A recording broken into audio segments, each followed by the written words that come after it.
umiwas daw masyado si Janine na pag-usapan si Paolo. Siyempre, hindi siya nagsalita. Pinali Preston ng Dirty Linen.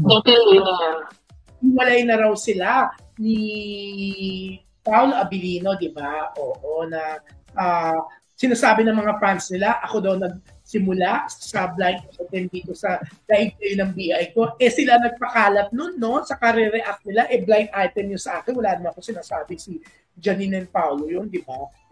Over-exaggerated. Yes, sasabihin ko sa mga Pauline fans, exaggerated kayo. Oo. Yung mga iba, inaaway pa ako. Iba, sinasabi, masaya na raw ba ako dahil binash daw si Janine, si Paolo, mga fans nila Raver and Julian.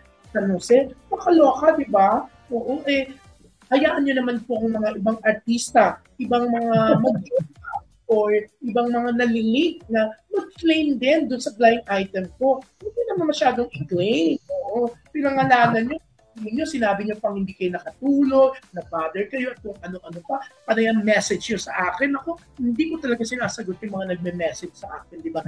Blind item po yun. Di sana pinangalanan ko na lang, kung ibibigay ko rin lang, kung sasabihin ko sa inyo kung sino yung blind item ko, di ba? Anyways, pero hiwalay na nga ba? Ewan ko. Naging sila ba talaga? Wala naman sila sabing naging sila, di ba? Hindi naman sila nagsasalita na naging sila. Pero ano pa bang sinabi ni Janine tungkol kay Paolo?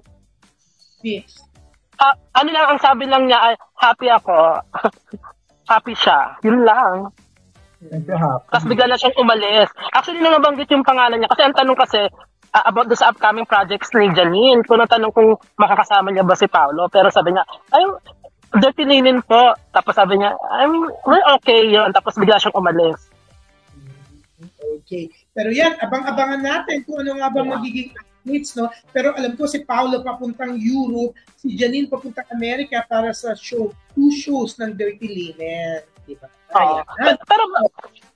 Pero bakit kaya parang nagpapayami si Paolo? Talagang balik-alindog program siya sa social media, ha? Talaga pinapakita niya yung kanyang pag-gym ba yun? Uy, pero nakakaloka, di ba? Siya, stretching siya. Yung paa niya, yung harap niya, nakadikit na sa floor, di ba? May nag-comment na sabi ng isang follower niya, sana siya na lang daw yung gym floor, di ba? Sinagot naman ni Paolo na pwede naman, di ba? Kaloka. Kayo ba di ba gusto niyo rin maging kayo na rin yung gym floor? Para dumikit din sa inyo yung harap ni Paolo. Ako ayoko maging gym. Maganda pa ang career ko, no? Pag gym floor kasi doon na lang ako, di ba? Tatapak-tapak. Ayoko tatapak-tapakan, no? Ikaw, OG, type mo ba maging gym floor? No. At wala akong pangarap. Sure.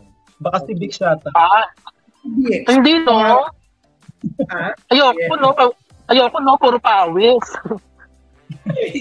Gosh, parang may naisip tuloy ako, parang kadiri, parang ito ko sa isang celebrity na hindi daw masyadong naliligo. Yeah, kadiri. Parang, parang, iba na lang.